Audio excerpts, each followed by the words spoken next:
l'argent n'a pas été créé pour nous empêcher de nous déployer. Donc, si c'est le cas, c'est que nous avons quelque chose à aller voir. Moi, je vois tellement de personnes qui ont des rêves, mais qui n'essayent pas de les réaliser.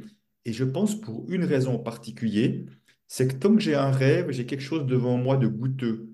Au moment où j'essaie de le réaliser, si par malheur ça ne fonctionne pas, il reste le grand vide. Bienvenue dans le podcast La clé de soi. C'est un rendez-vous pour les femmes qui se demandent comment reprendre les rênes de leur vie. Ici, on parle de tout ce qui bloque notre potentiel, ce qui limite notre audace, ce qui empêche notre épanouissement, mesdames. Je suis Julita, votre guide dans cette aventure de découverte de soi. Je suis coach en transformation personnelle. Alors, si vous sentez que vous vous êtes oublié dans votre quotidien, que vous vivez une vie sous pression qui ne vous correspond pas ou plus, rejoignez le programme La Clé, mon accompagnement qui vous aidera à ouvrir un nouveau chapitre dans votre vie. Pour cela, il vous suffit de programmer le rendez-vous téléphonique avec moi. Le lien est dans la description. Dans ce podcast, je vous réserve des rencontres passionnantes et des partages inspirants. Alors, abonnez-vous dès maintenant. Et si vous êtes prête pour l'épisode du jour, on peut commencer. Et aujourd'hui, j'ai un immense plaisir de recevoir Christian Junot. Bonjour Christian. Bonjour Julita. Comment vas-tu? Moi, je vais bien, je te remercie très bien même. C'est encore début de semaine. J'espère que toi aussi. Je suis très très heureuse de t'avoir à ce micro. On est dans le podcast La clé de soi qui s'adresse aux femmes à 40 ans et plus. Et le fil rouge de tous les épisodes, c'est l'estime de soi. On parle assez rarement de l'argent. Pour tous ceux qui ne te connaissent pas, tu es expert à la relation à l'argent et tu dis que ta mission est de permettre à chacun que l'argent soutient ses projets de vie. Et cette phrase qui paraît évidente a des enjeux assez importants. Oui, c'est vrai, mais au fond, ces enjeux sont importants pour une raison principalement, c'est qu'il y a tellement, tellement de personnes qui s'empêchent de mener des projets de vie qui leur sont chers parce que pour des questions d'argent, soit parce qu'ils ont des croyances limitantes, soit parce qu'ils pensent que ça va pas marcher, qu'ils pensent qu'ils ne trouveront jamais pas l'argent, que c'est pas possible pour eux, etc. D'ailleurs, quand je pose la question, souvent, si l'argent n'était pas un problème, que feriez-vous? Et je vois la différence de ce que les gens enfin, expliquent par rapport à ce qu'est leur vie actuellement. Donc, ça veut dire que tu vois, il y a comme un gouffre, un fossé entre ce qu'ils aspirent et leur situation actuelle. Et il suffit d'enlever le mot si l'argent n'était pas un problème, tout à coup que leur vie serait bien différente. Donc ça montre que qu'on voit en tout cas, parce que c'est une perception au départ, l'argent comme un gros frein, un gros blocage, un empêcheur de se réaliser. Et c'est pour ça que je pense que c'est vraiment important de changer de regard sur l'argent, de voir que l'argent n'a pas été créé pour nous empêcher de nous déployer. Donc si c'est le cas, c'est que nous avons quelque chose à aller voir. On va parler de toutes ces croyances limitantes. Tu as une grande expertise, tu es conférencier, Mhm. auteur du livre, alors celui que tout le monde devrait lire, qui a changé ma vie et qui est intitulé Ce que l'argent dit de vous. Interrogez votre relation à l'argent pour une vie plus sereine. Oui, alors c'est vrai que c'est mon, enfin, un livre, un des deux livres best-sellers que j'ai, mais celui-ci, c'est vraiment le livre de référence sur le rapport à l'argent. J'en ai écrit cinq en tout. Et voilà, dans celui-ci, c'est vrai que j'ai refait une nouvelle édition. L'année prochaine, ça sera les 10 ans de ce livre. On va encore, je pense, faire une autre édition, même s'il y aura des mini-changements parce qu'il marche très, très bien. C'est un sujet qui est tellement tabou, qui est tellement pas traité comme thème et parfois, j'ai envie de dire, selon moi, évidemment, un peu maltraité que je pense qu'il y a vraiment, vraiment de quoi faire en tous les cas. Alors, je ne sais pas comment c'est, toi qui m'as dit que tu étais polonaise, mais en tout cas, en francophonie et en France en particulier, l'argent est extrêmement tabou. Et le problème des thèmes tabous, c'est que moins on parle de quelque chose, plus il prend de place dans nos vies. Je donne juste un autre exemple pour vraiment comprendre. Un autre thème qui est encore plus tabou, pour moi le tabou des tabous, c'est la mort qui Oui. parle de la mort alors qu'on va tous mourir. Ça devrait être un vrai sujet d'échange puisqu'on sait qu'on va tous mourir sans exception. On ne sait pas, il y a des gens qui vivent sans argent dans le monde, il y a des endroits reculés, ça existe, mais il n'y a personne qui ne va pas mourir, en tout cas, sous cette identité, je dirais, ou ce corps physique. Hmm. Ce que tu dis, c'est que l'argent est le deuxième tabou juste après la mort? Avec, je pense, encore la sexualité, souvent, sexualité, argent, je les mets un peu au même plan. Mais Ok. simplement, c'est intéressant, c'est que sexualité, argent et mort sont extrêmement liés. Tous les trois thèmes sont très liés. Il y a plein de liens à faire entre ces thèmes-là. Mais toi, ce que je veux dire par là, ce que je voulais donner l'exemple, c'est que on ne parle pas de la mort et pourtant, le nombre de personnes qui ont peur de mourir, c'est juste gigantesque. Le nombre de personnes qui s'empêchent de vivre parce qu'ils ont peur de mourir, c'est juste gigantesque. Donc, plus on parle de ces thèmes tabous, plus ça va libérer de l'énergie et plus Ouais. on va pouvoir vivre sa vie plus sereinement, en tout cas une vie qui nous ressemble plus. Parler des thèmes tabous peut libérer de l'énergie. Effectivement, c'est très intéressant. Je voulais revenir juste sur la question que tu disais, commencer en Pologne. Et c'est drôle que tu me poses cette question parce que moi, je t'ai rencontré dans le premier atelier, c'était chez Lingaen. Mhm. Ensuite, j'ai participé à un de tes ateliers à Paris et j'ai lu ton livre. Et donc, je pense que le travail sur ma relation à l'argent, c'est un des paramètres le plus important de développement personnel que j'ai fait jusqu'au-là. Et cette question, quelle est ma relation à l'argent par rapport à mon éducation polonaise, parce que je suis venue en France quand j'avais 22 ans, était très important, surtout que c'était le bloc soviétique, qu'il n'y avait pas d'argent. À un moment donné, quelqu'un m'a demandé, c'est quoi l'argent pour toi? Qu'est-ce qu'il représente l'argent pour toi? Et j'étais absolument incapable de définir. C'était quelque chose de transparent dans ma vie, ou je dirais quelque chose que j'ai absolument dénigré. Et donc, je m'étonnais que je n'arrivais pas à gagner suffisamment ma vie. Bah oui, bien sûr. Mais je me suis rendu compte par la suite que j'étais aussi influencée par ma deuxième partie de vie en France, dans un environnement parfaitement salarial, avec donc le CDI comme le Saint Graal et la retraite, cette envie d'avoir la sécurité salariale. Et donc les deux, c'était un combo tellement parfait que c'était impossible de gagner de l'argent. Et en plus, je me suis rendu compte après que j'avais ce syndrome des femmes de ma génération, j'ai 47 ans, qui sont dans le sacrifice. Tu Mhm. en parles souvent de la posture de sacrifice chez les femmes. C'est vrai que bon, c'est un peu, je crois que c'est un peu dans leur gène, malgré tout, en tout cas dans l'histoire des femmes, tu vois, qui restent à la maison, qui s'occupent des enfants, qui oublient. C'est comme si se marier, avoir une famille, c'était le Saint Graal pour les femmes, mais il n'y avait rien à espérer de plus, tu vois. Ouais, De pouvoir aller s'éclater à l'extérieur. Ben non, on a des enfants, on reste à la maison. Il y a quelque chose de comme même si les choses ont changé, mais les choses ont changé depuis peu de temps par rapport à l'humanité, si tu veux. C'est extrêmement nouveau, extrêmement récent. Donc c'est pour ça qu'il y a encore parfois même je dirais, de l'inconfort à l'idée d'oser se réaliser que tu as des enfants, par exemple. Tu vois, c'est des choses qui, c'est comme si c'était pas vraiment compatible. Donc je pense effectivement qu'il y a encore une fois, même si les choses ont bougé relativement vite en quelques dizaines d'années, mais il y a encore quelque chose qui retient les femmes à pouvoir être dans l'expansion, voilà. Et aussi par loyauté familiale vis-à-vis des femmes qui les ont précédées, qui n'ont pas ouais, eu ça. Donc c'est comme souvent, on se retient parce qui suis-je, moi, pour oser faire ça quand celles d'avant n'ont pas osé le faire? Tu vois, c'est la loyauté familiale fait que souvent, on va se sacrifier aussi à notre tour parce que c'est le modèle qu'on a vu, qu'on a reçu, ouais, mais qu'on a vu surtout. Et puis peut-être juste autre chose dans le sacrifice féminin.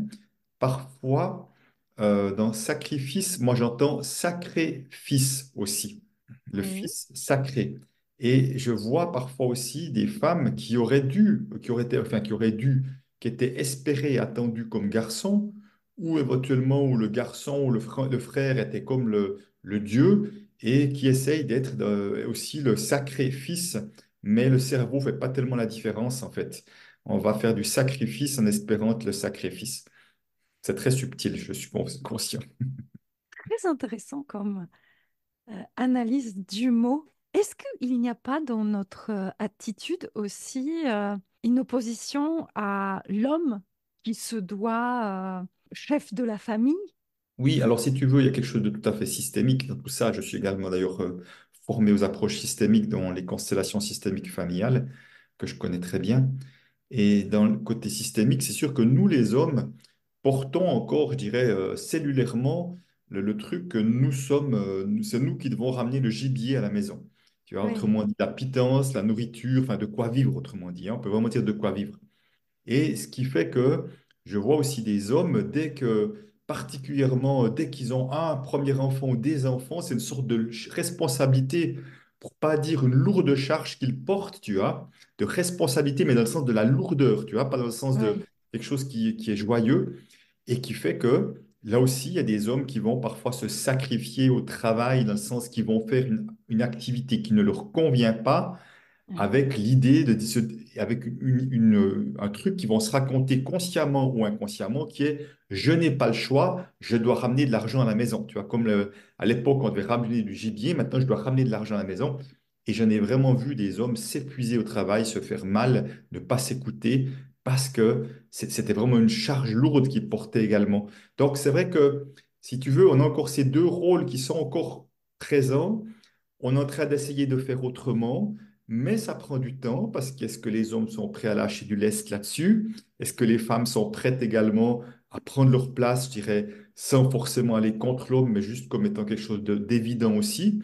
Et je pense que ça change, en tout cas moi dans mon entourage, je vois l'âge de mes enfants, dans leurs amis, il y a quand même pas mal d'hommes que je vois qui ont décidé de travailler à 80%, 60%, de garder un jour, même 2 jours pour être en famille. C'est déjà un vrai début par rapport à une génération en arrière où ça se faisait pratiquement jamais. est-ce que ça veut dire que malgré cette lourdeur cette configuration apporte, et les hommes et les femmes trouvent leurs bénéfices? Inconsciemment, oui, consciemment, Ouais, pas forcément, si tu veux. ouais. Inconsciemment, oui, parce que ça peut être pour les hommes un prétexte pour pas changer. Changer fait peur d'une manière générale. Pour beaucoup d'êtres, Hmm, changer fait peur. Une fois qu'on prend l'habitude de changer, ça devient plus naturel. La peur s'amenuise. Mais au départ, changer fait peur. Donc, et pour l'homme, de se dire je n'ai pas le choix, j'ai au moins pas de questions à me poser et je ne vais pas changer parce que ça m'évite cette peur-là. Et puis pour les femmes, ça peut aussi être parfois aussi une excuse qui dit je ferais bien autre chose, mais je peux pas, je dois rester à la maison, m'occuper des enfants, tu vois.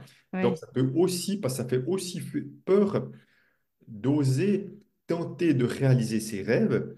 Moi, je vois tellement de personnes qui ont des rêves, mais qui n'essayent pas de les réaliser. Et je pense pour une raison en particulier, c'est que tant que j'ai un rêve, j'ai quelque chose devant moi de goûteux. Au moment où j'essaie de le réaliser, si par malheur ça ne fonctionne pas, il reste le grand vide.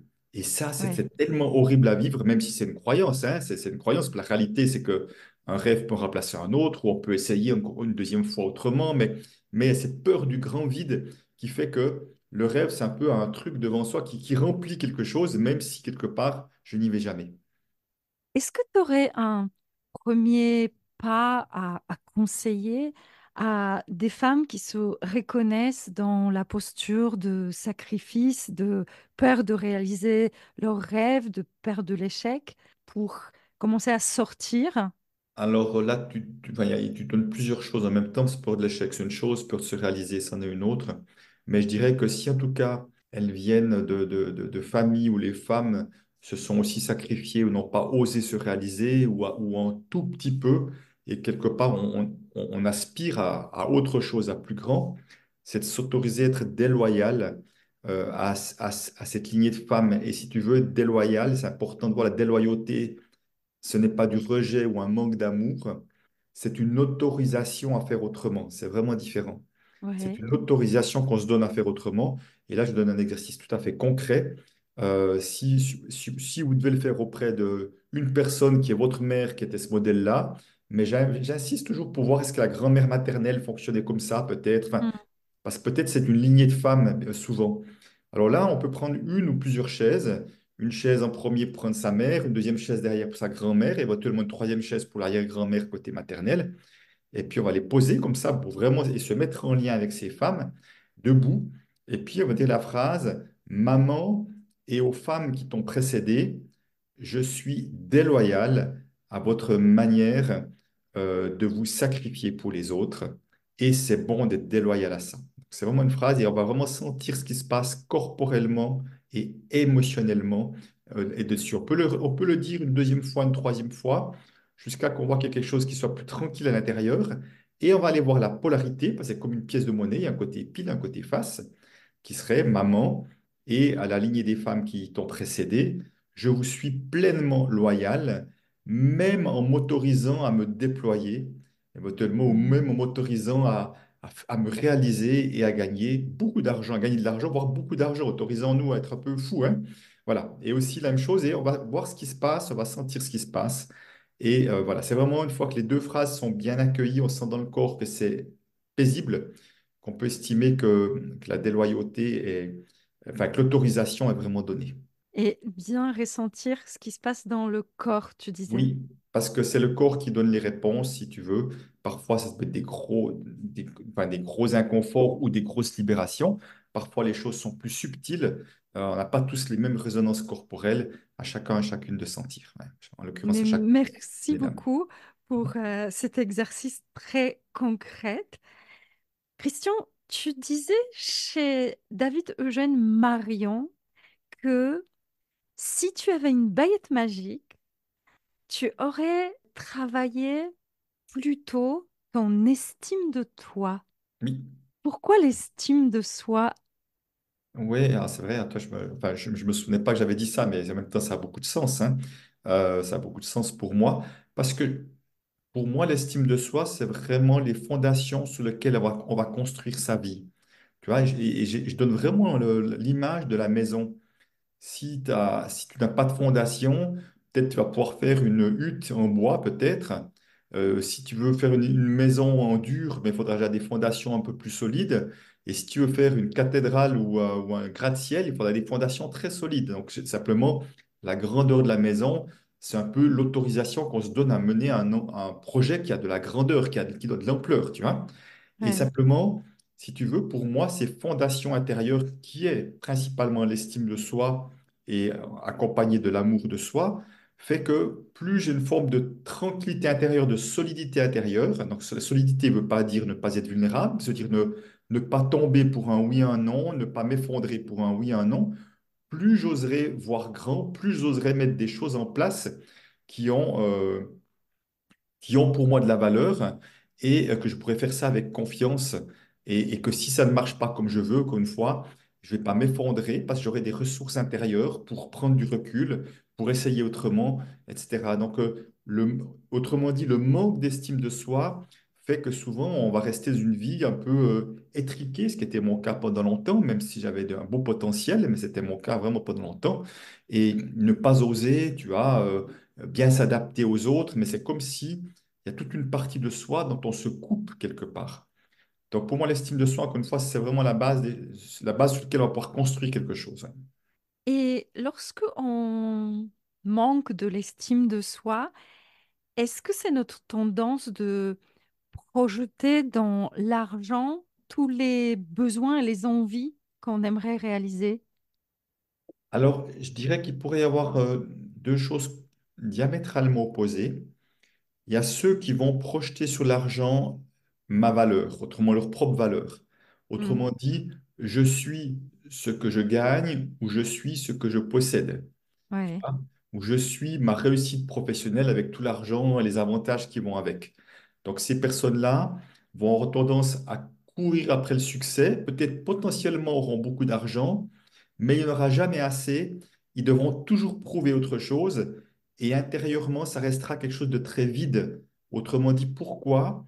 Parce que quand on projette sa valeur sur l'argent, ça veut dire que comme je n'arrive pas à me donner de la valeur à moi-même, j'essaye de trouver de la valeur sur quelque chose d'extérieur. Donc, tu vois, on essaie de compenser l'intérieur, le manque intérieur par quelque chose à l'extérieur et ça ne marche pas du tout.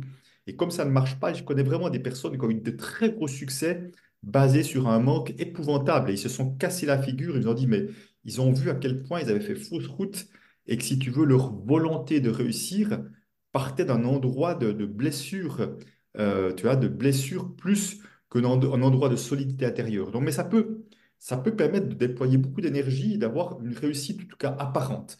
Ça, c'est une Hmm. partie des personnes. Et puis, il y a les autres qui, au contraire, vont se dire, ah ben non, moi je vaux rien, j'ai pas de valeur, qui voudra de moi, comment pourrais-je valoriser ce que je fais? Et ces personnes-là, à l'inverse, auront tendance plutôt à gagner peu de sous, à avoir beaucoup de difficultés à mettre de la valeur sur ce qu'ils font, à faire du gratuit prend oui à un non, enfin, un vrai problème de légitimité qui Ouais. fait que eux vont plutôt attirer peu d'argent, voire galérer financièrement, parce qu'ils seront plutôt poussés vers l'inverse, vers l'autre côté. Récemment, je travaillais beaucoup avec les femmes qui ont décidé d'être thérapeutes Oui. et qui ont un mal fou de rentabiliser leur activité. Mhm. Est-ce que tu as une explication pourquoi? Alors, je dirais que les thérapeutes et les coachs sont une grosse partie de mon public, donc je connais bien ce milieu-là. Alors oui, il y a deux, trois raisons. La première est que la plupart de ces personnes-là, cette activité de thérapeute est un deuxième métier, voire un troisième métier. C'est assez rarement le premier. Ça arrive, mais c'est assez rarement le premier. En général, on va, tout à coup un jour, on va, surtout que les thérapies n'existent tellement, mais il y a 20, 25 ans en arrière, il n'existait pas tant que ça, hein, par rapport à Ouais, aujourd'hui. Donc, c'est pour ça que pour beaucoup, c'est un deuxième métier, mais c'est un métier de passion, un métier de cœur, tu vois, alors qu'avant, il y ouais, avait un métier qui était ce qui était, mais qui ne crée plus beaucoup de passion. Et dès le moment où on aime beaucoup ce qu'on fait, on va être confronté à une autre problématique qui est, j'ai tellement de plaisir dans ce que je fais que c'est difficile de demander de l'argent en contrepartie parce qu'il n'y a pas de souffrance. Dans le mot travail, l'étymologie du mot travail, ouais, tripalium, instrument de torture, de contorsion à trois pieds, donc dans l'énergie du mot travail, il y a la souffrance. ouais, Quand on fait ce qu'on aime, ben là maintenant je suis avec toi, ça me demande aucune énergie d'être là avec toi. C'est facile, c'est fluide. Donc tu vois, quand on fait ce qu'on aime, il n'y a pas de souffrance, c'est de la facilité, c'est de la joie, c'est de la fluidité, voire ouais, du flow, comme on dit. Et si tu veux, il y a comme un malaise de dire, mais comment je peux gagner de l'argent en ayant du plaisir? Puisque le plaisir avant, c'était associé au hobby, au loisir, mais pas au travail, tu vois. Donc ouais, ça, c'est la première chose qui fait que on est comme pris dans ce truc-là en se disant, ben, moi j'ai déjà du plaisir, c'est déjà tellement énorme que si en plus je gagnais de l'argent, ce serait presque indécent vis-à-vis de ceux qui souffrent. Donc il y a déjà une limitation qui se met à ce niveau-là. Après, pour certaines personnes, il y a beaucoup dans les thérapeutes, il y a beaucoup de sauveurs, de sauveuses, hein, ouais, de sauveurs et sauveuses, beaucoup. Donc, tu vois, déjà la personne souffre. Si en plus, et les personnes me disent, utilisent ce mot, hein, si en plus je leur prends leur argent, alors c'est quand même, tu vois, je dis, ah bon, tu vas prendre dans le porte-monnaie des gens, ça, je ne pensais pas que tu osais faire une chose pareille.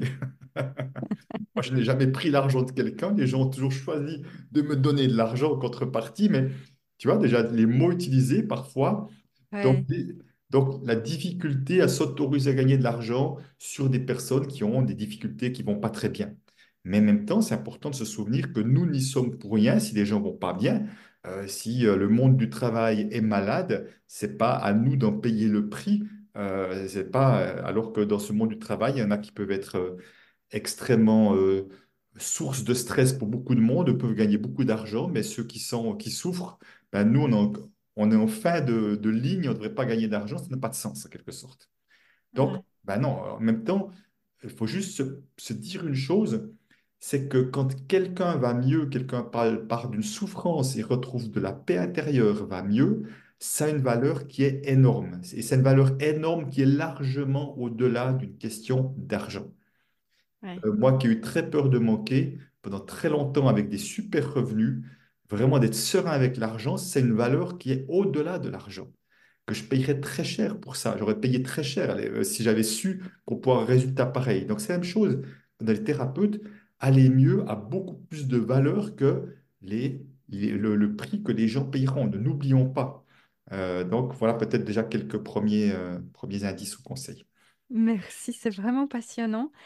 J'ai envie de t'amener dans les montagnes parce que je sais que tu es passionné de montagne. Tu pratiques beaucoup. Alors, je ne fais pas d'alpinisme, hein, mais par contre, j'ai fait beaucoup de marches en montagne, j'ai fait des trails, des courses à pied en montagne aussi.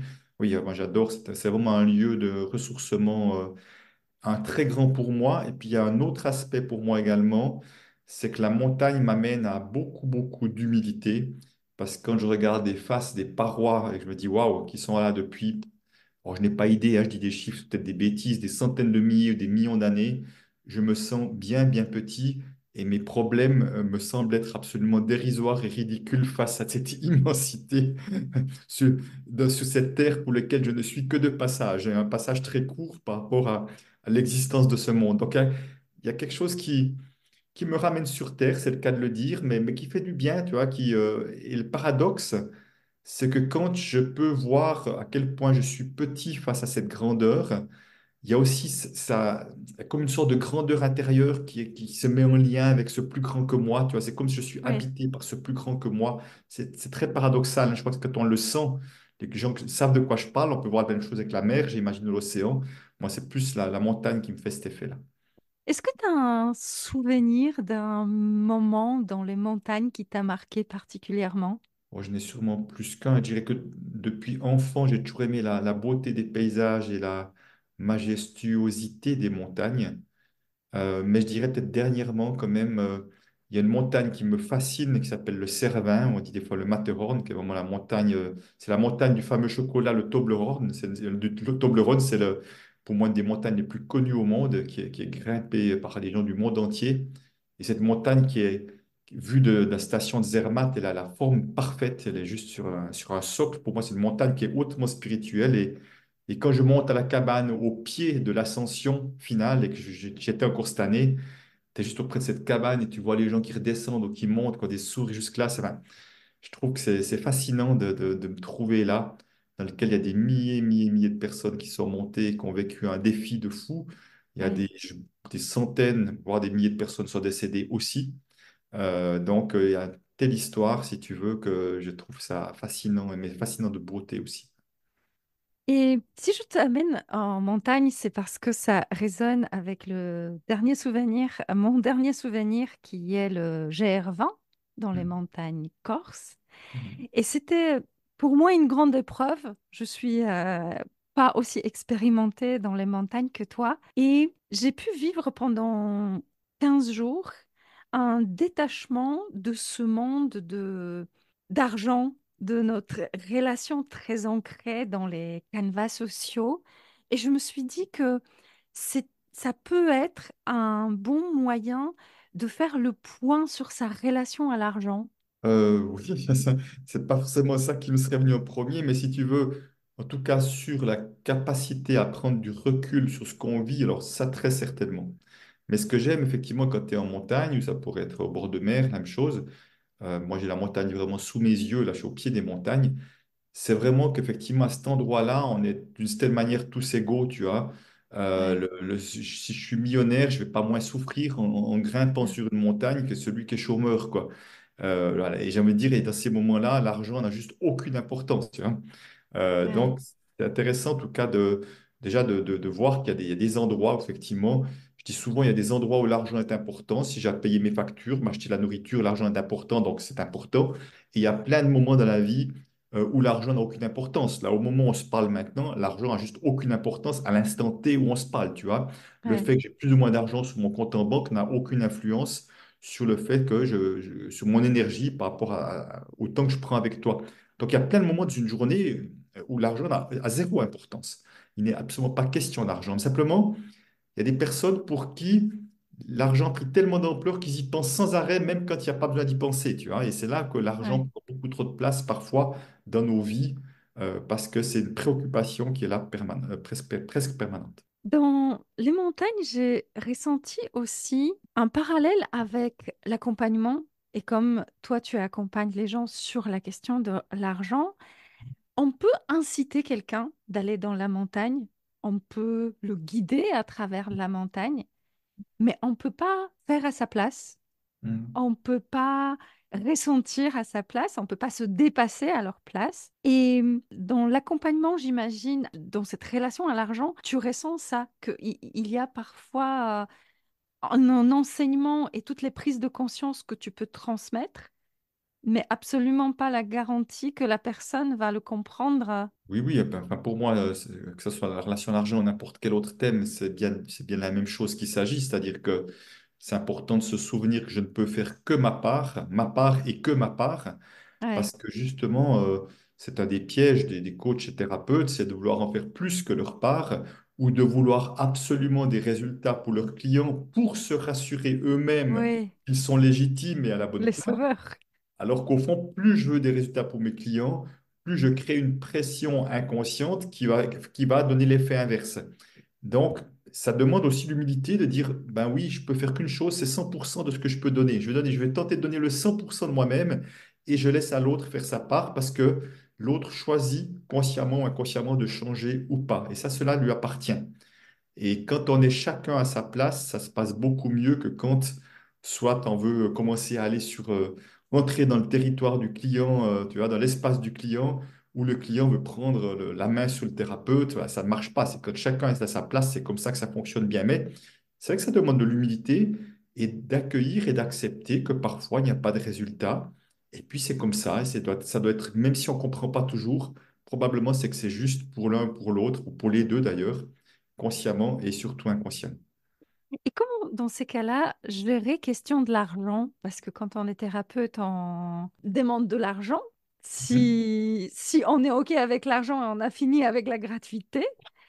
Et parfois aussi, c'est la question de se rassurer, de se légitimer, d'avoir des résultats pour Oui, mériter oui. cet argent-là. Mais justement, on revient à la notion d'estime de soi, tu vois. Si on a une certaine Ouais, tranquillité dans ce qu'on fait, et c'est vrai que mon mentor sur ce travail, Peter Koenig, je l'ai vu pour la dernière fois à l'œuvre en français, je crois que ça fait 2 ans qu'il a arrêté de faire des ateliers, et il était là, il était d'une tranquillité, bon, il a quoi, 75 ans à peu près maintenant, il était là, puis il y a 30 personnes étaient là, puis il disait, certains d'entre vous seront peut-être déçus, d'autres sont contents. Moi, ça m'est égal. Moi, je sais, je connais la valeur de ce que je fais. Et voilà, il avait une forme de tranquillité d'esprit, tu vois, de pas se mettre de pression de résultats. Moi je pense, je suis assez serein avec ça, mais à ce niveau-là, c'était vraiment inspirant. Alors, si tu veux, c'est important, très important, c'est de différencier que en tant que thérapeute, nous avons l'obligation de moyens, mais pas de résultats. Nous ouais, avons à mettre en œuvre les moyens pour donner un maximum de chances qu'il se passe quelque chose, mais nous n'avons pas l'obligation de résultat, tu vois. ouais, Et ça fait toute la différence parce que quand on se donne une obligation de résultat, on est sur un pouvoir, on se donne un pouvoir sur l'autre que nous ouais, n'avons pas.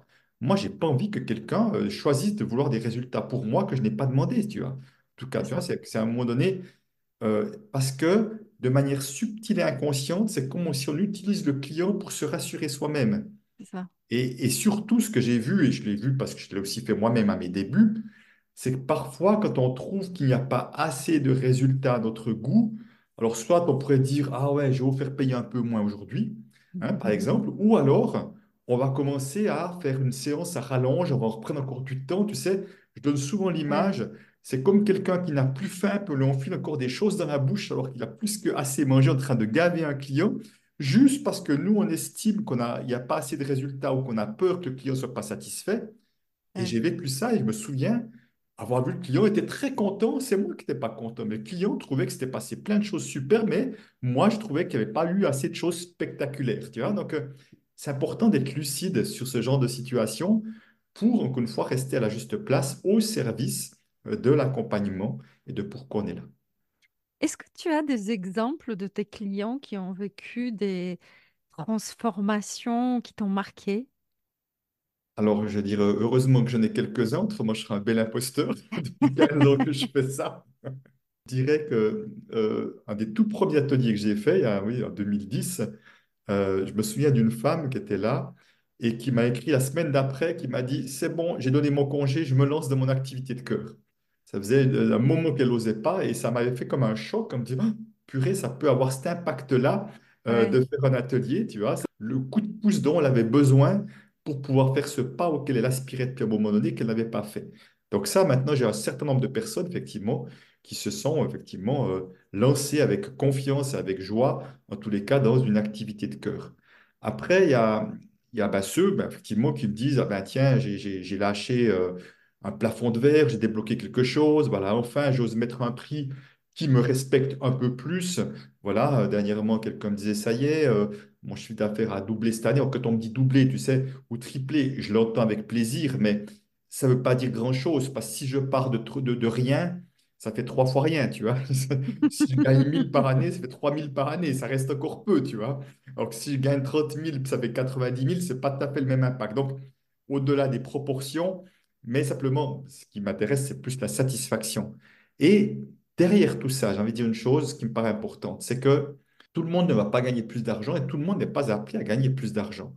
Parce qu'il y a des personnes qui font un choix de métier, et puis je prends l'exemple de fonctionnaires, par exemple, et puis on a un certain endroit comme fonctionnaire, et puis a priori, on a peut-être atteint le haut de sa grille salariale, et puis il n'y a pas, a priori, pas de raison qu'on gagne plus d'argent, à part s'il y a un petit peu d'inflation, des choses comme ça.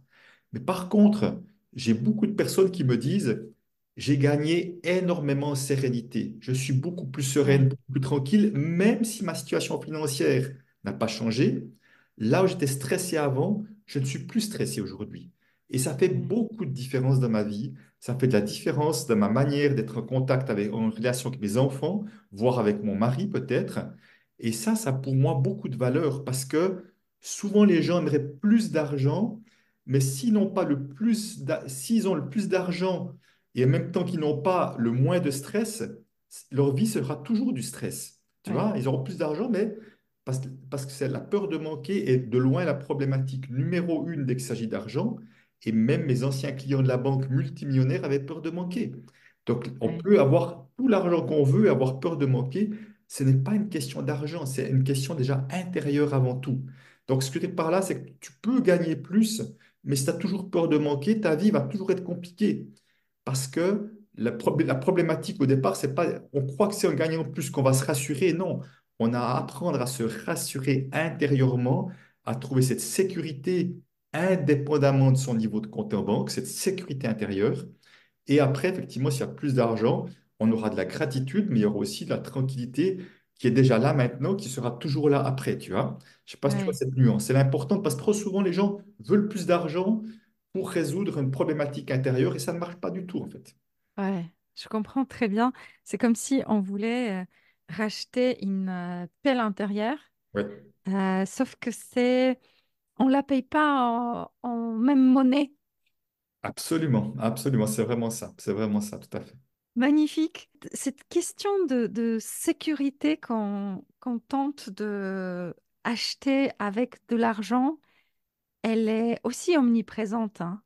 Oui, oui, Cette absolument. sécurité émotionnelle, ce vide émotionnel qu'on essaye de remplir avec une Alors, réussite financière finalement. oui, alors ça peut être ça. Alors, c'est sûr que ça fait partie souvent des projections. Ça, c'est le génie de Peter Koenig d'avoir nous fait comprendre que nous projetons des choses sur l'argent et qu'on ne voit plus l'argent pour ce qu'il est ou à quoi il sert. Autrement dit, moi, j'ai projeté ma sécurité sur l'argent pendant longtemps.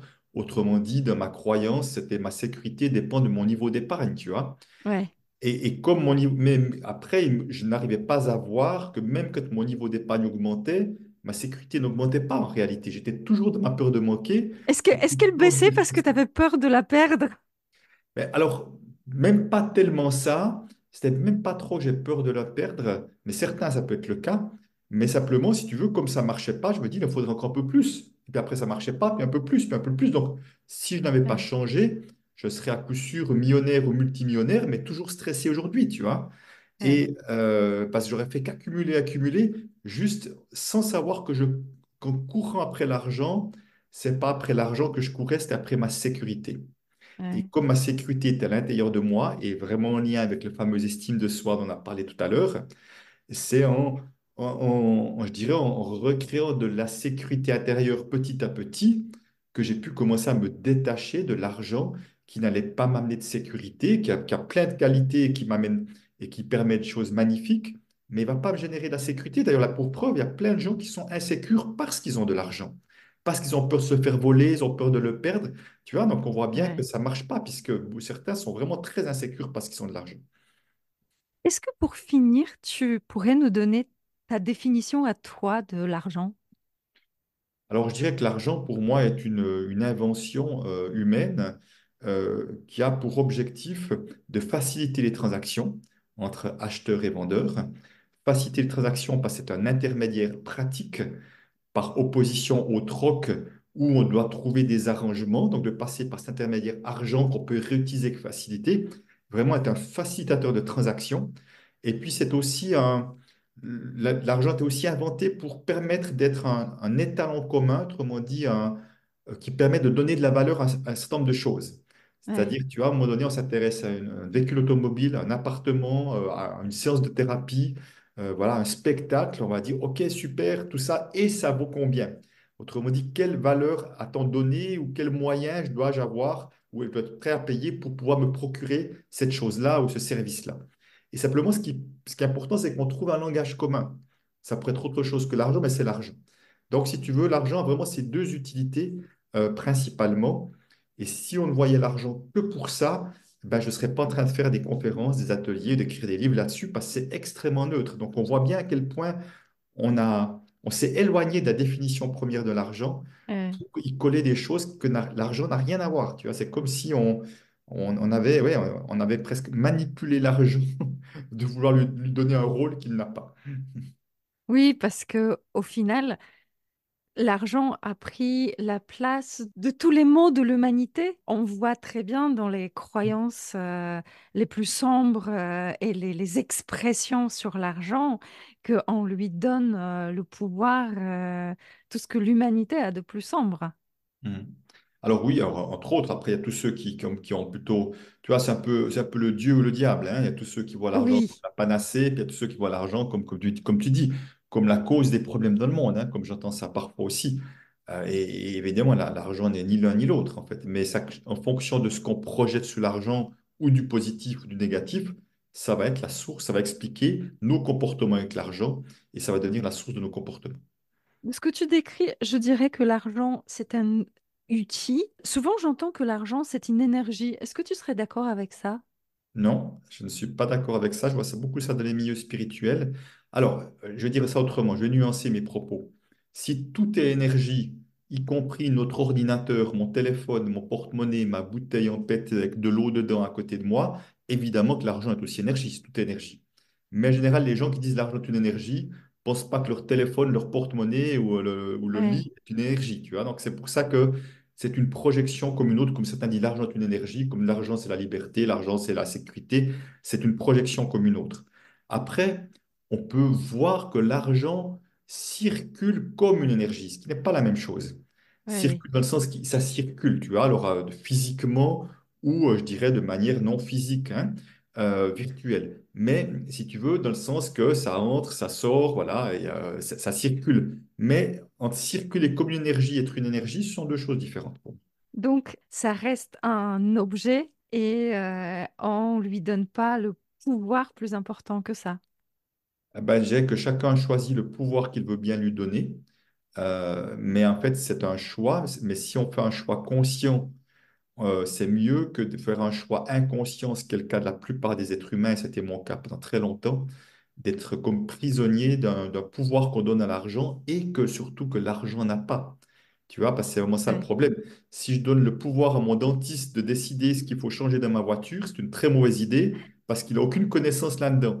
Mais c'est un peu la même chose qu'on donne à l'argent, on attend de lui quelque chose qu'il est incapable de nous donner, donc c'est un mauvais choix. Donc, au moment où j'ai donné le pouvoir à l'argent de me rendre sécure, pour reprendre mon exemple, j'ai eu à me reconnecter, à reprendre ce pouvoir que j'avais donné à l'extérieur pour me reconnecter à ça et de voir l'argent pour de l'argent et pas pour de la sécurité. Merci beaucoup, Christian. Est-ce que tu aurais un mot de la fin? Oui, ben, c'est vraiment important de voir que l'argent n'a pas été créé pour nous empêcher de nous déployer. Donc, si vous sentez que l'argent est un frein, est un blocage, est une source de stress, voire une source de conflit dans votre vie, j'ai envie de dire, occupez-vous de votre rapport à l'argent, libérez-vous de tous ces blocages et ces freins, parce que j'ai vraiment une croyance très forte, c'est que plus nous serons nombreux à faire ce que nous aimons, mieux la société se portera.